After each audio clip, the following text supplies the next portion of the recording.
Zdravo svima! Dobrodošli na kanal Šta za ručak. Danas pravimo suve paprike punjene pasuljem. Pripremimo sve što nam je potrebno. 10 suvih paprika nalijemo vodom. Kuvamo par minuta dok ne omekšaju pa ih ohladimo. 2 glavice crnog luka sitno iseckamo.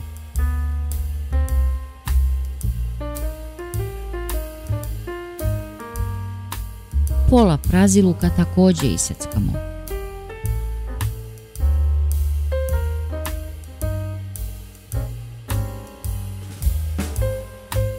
Iseckamo i 4 čena belog luka.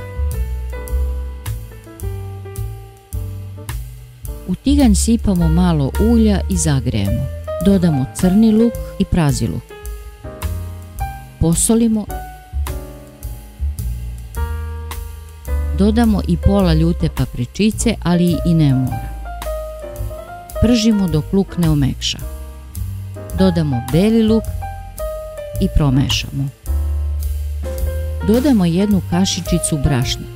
Promešamo i dodamo 1 kašičicu crvene začinske paprike. Pazimo da paprika ne pregori.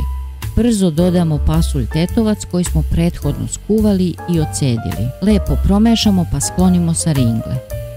Dodamo 1 kašičicu suvog začina, 1 kašičicu bibera.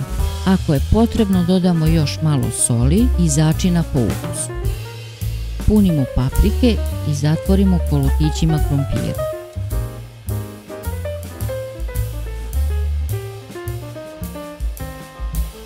Naređamo u posudu za pečenje. Nalijemo vodom do polovine paprika. Stavimo foliju i pečemo oko 30 minuta. Zatim sklonimo foliju i zapečemo ih još par minuta.